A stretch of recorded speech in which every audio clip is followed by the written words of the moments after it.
he gets to the serpent in the rainbow, and he starts breaking down the serpent.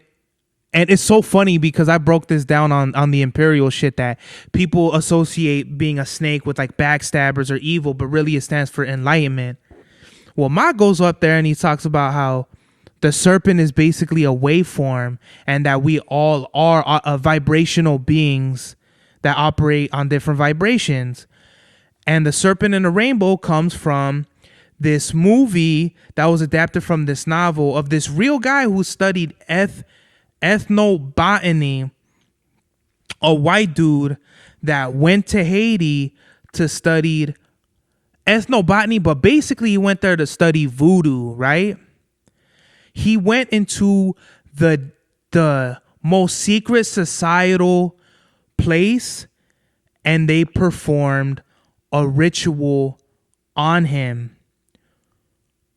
Really?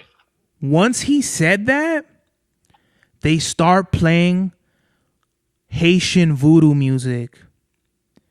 He pulls out 2 candles, one yellow, one white. He pulls out a calderon, a mini little pot, pulls out a baggie. He puts special powder in the pot, lights a cigar, chops a cigar, lights it.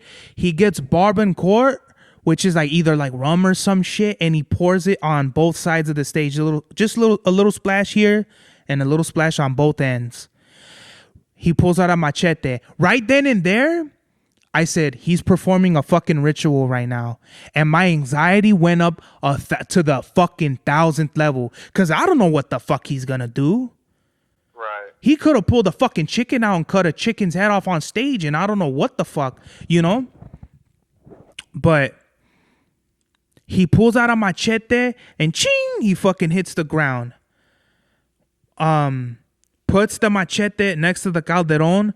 He did something like a Ogun ritual, which if for those who don't know, Ogun is the god of metal. I don't know what his Haitian equivalent would be, but for those who don't know, Haitian voodoo and Santeria are different, but they kind of work in the same where you perform kind of the same rituals.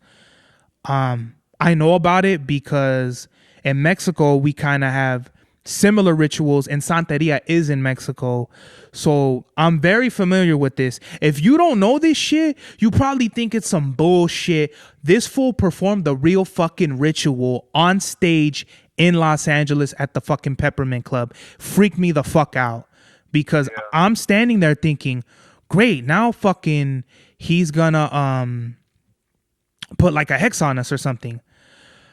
But it's crazy because he was telling the story of how like back then they would perform a ritual on you, and for the clinically brain dead, they perform rituals on them and make them work the fields under the trance of voodoo.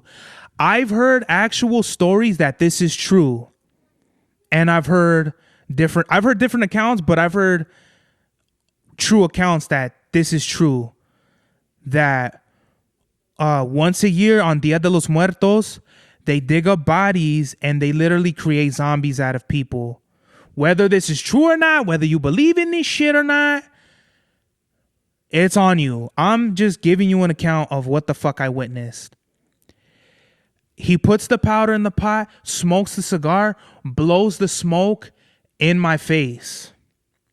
Oh no. Maybe not in my face, like fucking, but in my direction. But he blows the smoke in 3 directions: to the side, to the center, and to the fucking left. If I'm like on the stage, like if I'm Mach.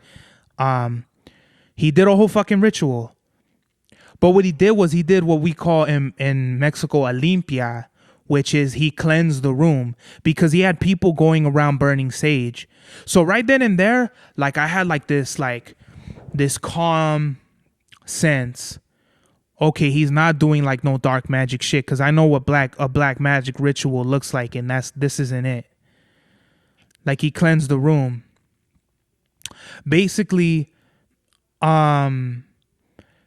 played the serpent in the rainbow, and he was saying how he was basically saying that the ritual isn't like, it's not called voodoo, it's called voodoo, or some shit like that, whatever in fucking Creole. No offense. And basically, he was saying like it's to keep you calm. It's supposed to basically ground your energy, which I believe. But guess what? There's enough people that do like black magic for other people to think otherwise. Right.